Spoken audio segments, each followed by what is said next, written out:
falando de algo que aconteceu ontem nos Estados Unidos, que foi a primeira audiência do Robert Kennedy Jr., né? O Robert Kennedy Jr. é uma figura bastante controversa de uma forma geral ali, né? Do governo Trump, desse governo que está se iniciando e que já é bastante controverso. E ontem nós tivemos a primeira audiência dele como possível titular da Secretaria de Saúde e da HSS, né? A Secretaria de Saúde ali dos Estados Unidos, que é, na prática, o cargo mais importante do governo nessa área, que é uma área fundamental, não só para o povo dos Estados Unidos, já que lá nós não temos um sistema único de saúde, como temos aqui no Brasil, mas que é também fundamental, e a gente vai falar disso, para o resto do mundo.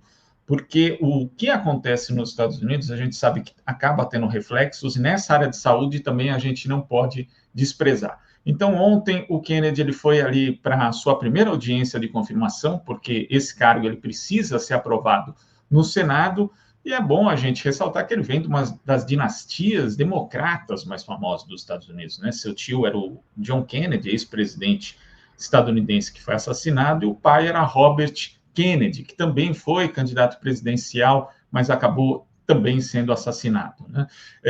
O histórico do Robert Kennedy Jr. é de ser um advogado ambiental, né? Ele não tinha inicialmente ligação com a questão da saúde, mas depois ele acabou se convertendo principalmente num ativista anti-vacina. E isso é bastante importante, né? Porque a gente está vendo alguém sendo nomeado para um cargo, que é o cargo do Departamento de Saúde dos Estados Unidos, é o cargo mais importante ali do governo nessa área, e o histórico dele de saúde na prática, a gente já viu, né, o ministro da Saúde não ser necessariamente médico, ele não precisa ser, nós já vimos aqui no Brasil. Agora, o problema é que o grande diferencial dele nessa área é ser um militante anti-vacina. E ontem, obviamente, no Senado, ele foi perguntado a respeito disso.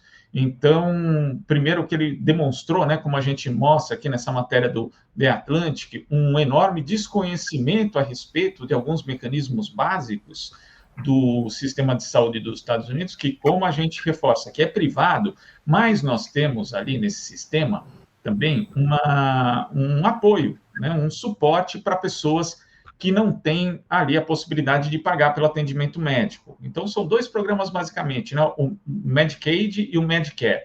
Né? O Medicare é um programa federal que cobre a saúde dos americanos mais velhos e também aqueles que têm deficiência, e o Medicaid cobre, ali faz a cobertura de saúde para pessoas de baixa renda nos Estados Unidos. Então, a gente tem ali uma promessa de campanha do Donald Trump que diz que vai preservar o Medicare, mas ele não fez a promessa sobre o Medicaid, né? Inclusive, ontem, o Kennedy Jr. foi perguntado a respeito disso, e aí ele criticou, né, dizendo que o nosso povo está ficando doente, cada vez mais doente a cada ano, e lamentou a expansão desse programa para pessoas com rendas mais altas. Rendas mais altas, aliás, vamos até corrigir esse termo, são rendas menos baixas, ou seja, chegando ali no que seria uma classe média baixa dos Estados Unidos, né? E ele diz que os americanos mais pobres agora estão sendo roubados por conta disso. Ele também foi questionado ali a respeito de um caso. A gente sabe que boa parte da eleição dos Estados Unidos girou em torno do tema do aborto, só que na prática de uma forma bem distinta, como se dá essa discussão aqui no Brasil, porque as estadunidenses, de uma forma geral, defendem o direito ao aborto. Isso é algo que está muito consolidado em boa parte dos Estados Unidos, e o Trump teve que recuar da sua postura anti-aborto e ficou ali escorregando, dizendo, eu vou respeitar a Constituição, cada estado vai fazer a sua lei, eu não vou ficar fazendo aqui nada contra o aborto, mas ontem o Kennedy Jr. teve que responder a respeito de uma questão controversa, que é o fato das mulheres que têm uma gravidez de risco, essa gravidez ameaça a sua vida, terem o direito ao aborto, né, por conta de uma lei que exige que os pronto-socorros que recebem financiamento do Medicare forneçam atendimento a elas, e isso é algo que o governo Biden assegurou, né, ou seja, que elas tivessem ali esse atendimento, mesmo com a Suprema Corte decidindo que aquilo não era um direito, e agora o Kennedy foi questionado a respeito disso e disse que não sabia o que fazer, não tinha noção de qual o escopo da autoridade que teria para fazer cumprir a lei no cargo dele. Então, ele mostrou um desconhecimento muito grande a respeito dos mecanismos de como funciona o sistema de saúde dos Estados Unidos. E, obviamente, como eu disse aqui no começo do comentário, ele foi questionado sobre vacina. Né? E aí, como mostra essa matéria do Modern Jones, em 6 minutos ali que ele já estava na audiência, que é uma audiência que durou 6 horas, ele já conseguiu mentir. Né? Ele começou sua declaração falando que notícias afirmam que eu sou anti-vacina, mas eu não sou. Né? E nesse momento já teve uma manifestante na plateia que gritou: você está mentindo. E aí ela foi retirada da sala de audiência, inclusive pela polícia do Capitólio. Né? Mas é bom a gente lembrar o histórico de Kennedy Jr., que não é assim, não é aquele tipo de pessoa que, olha, antigamente eu pensava de um jeito, mas hoje eu penso de outro. Não. Em julho de 2023, a gente está falando há 1 ano e meio, o Kennedy disse a um podcast que não existe vacina que seja segura e eficaz.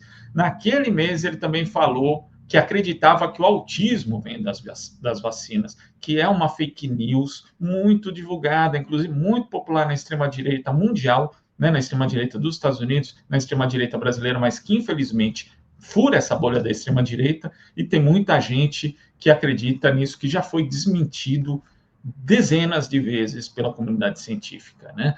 Inclusive, ele liderava uma organização sem fins lucrativos que tinha uma campanha anti-vacina com slogan: se você não é anti-vacina, você não está prestando atenção. Então, esse é o nível dessa pessoa que está ali no comando, né, que está para ser confirmada, porque o Senado ainda não votou a sua confirmação como o chefe do Departamento de Saúde dos Estados Unidos, mas isso é o que ele acredita na prática e que ele tentou desmentir ontem no Senado, né? Então, ele foi escorregando a respeito das perguntas, toda vez que ele era questionado a respeito de vacina, ele buscava alguma coisa, mas mesmo assim, durante a audiência, né, as visões, que são as visões radicais do Kennedy Jr., acabaram ficando bastante evidentes, né, porque ele confessou que ele tinha descrito a doença de Lyme, por exemplo, como muito provavelmente uma arma biológica projetada militarmente, sendo que é uma bactéria que existe há dezenas de milhares de anos, né? Então é mais uma afirmação absurda. Ele manteve a afirmação de que, na verdade, a vacina contra o sarampo matou 2 crianças em Samoa em 2018, inclusive essa história de Samoa, da Samoa americana, tem que ser contada, porque ele foi um dos grandes responsáveis pela campanha que acabou prejudicando a imunização de muitas crianças lá e resultando em mortes. Né? E nesse caso da morte dessas 2 crianças, foram 2 enfermeiras que foram condenadas porque elas administraram incorretamente uma vacina misturada, então não tem nada a ver com a vacina em si, né? Tem a ver com uma administração equivocada e com uma mistura que não deveria ter sido feita. E ele disse também que as crianças pequenas correm basicamente risco zero de Covid-19. A gente sabe que também isso não é verdade, a ciência já mostra que as taxas de hospitalização para doenças são semelhantes às de adultos para crianças que acabam contraindo a Covid-19. Enfim, foi isso que o Kennedy Jr. fez ali no Congresso, e aí a gente tem que ver como que acaba, inclusive ele chegou ali, né, e a gente mostra, teve um embate com o senador Bernie Sanders, que é o grande defensor do Medicare for All, que ele quer, e é uma luta da vida dele como parlamentar, instituir nos Estados Unidos um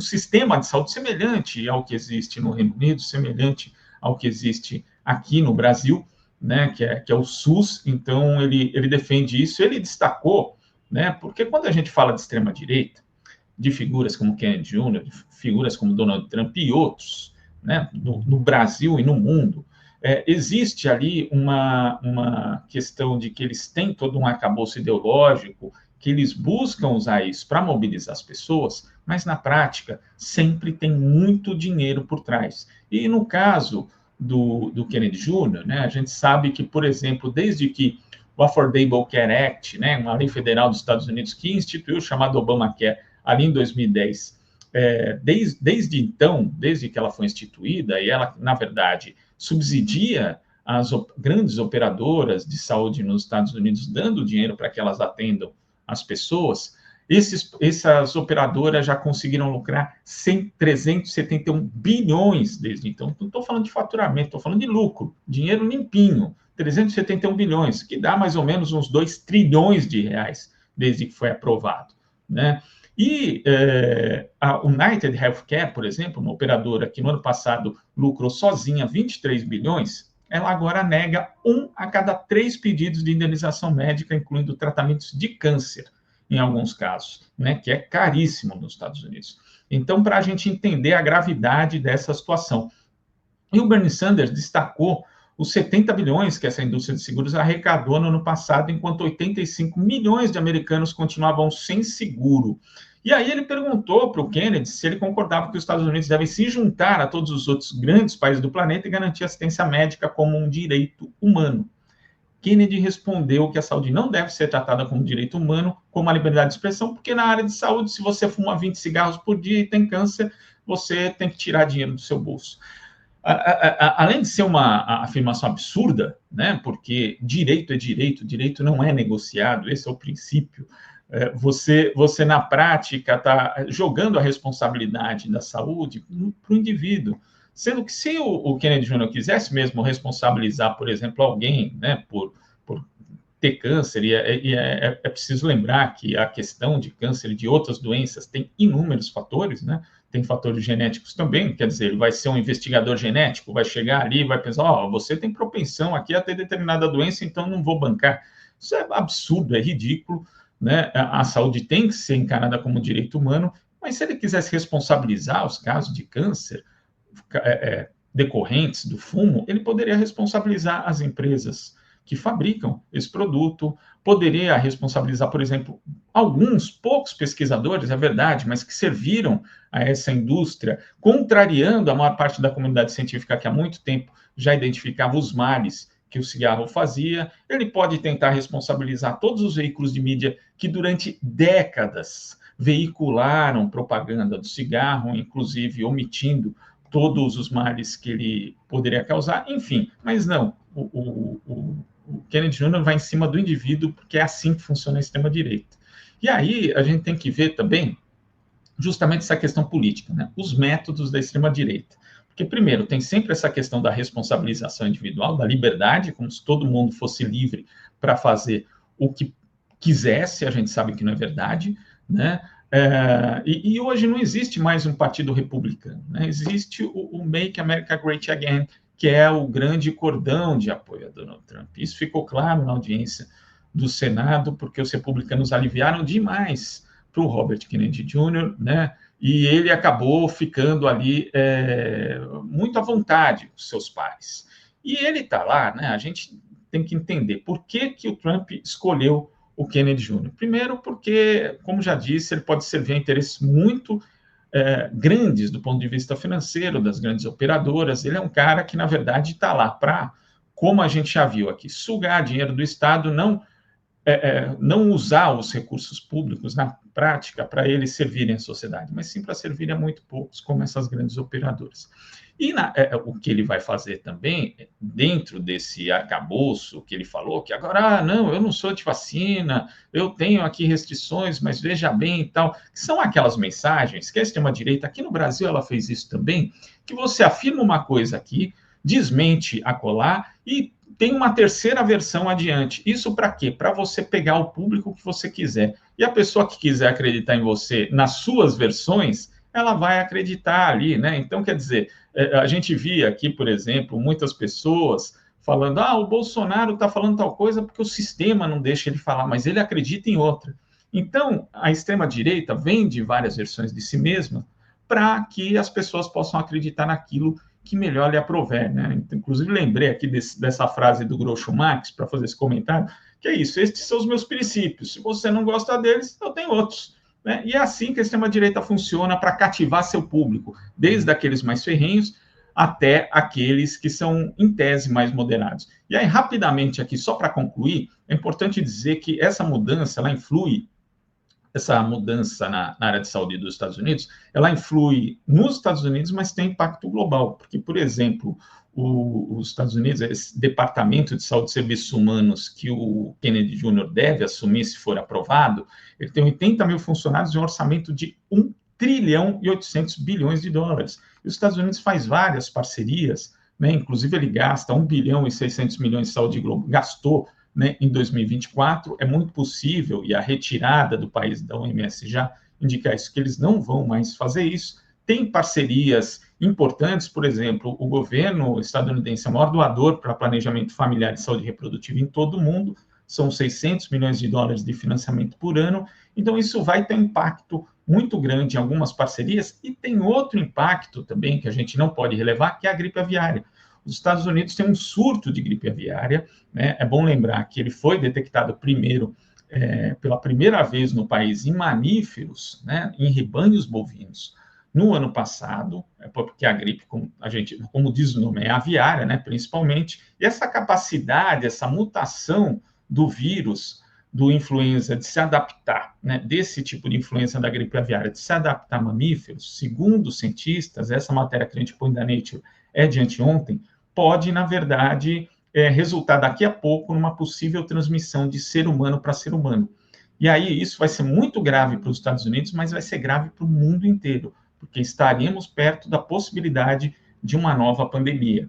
Então, quando você põe a saúde nas mãos de alguém que não tem responsabilidade, que não tem conhecimento do assunto, que é antivacina, que vai servir só a interesses privados, nós colocamos o mundo em risco. E é por isso que todo mundo tem que ficar muito atento em relação a Robert Kennedy Jr.,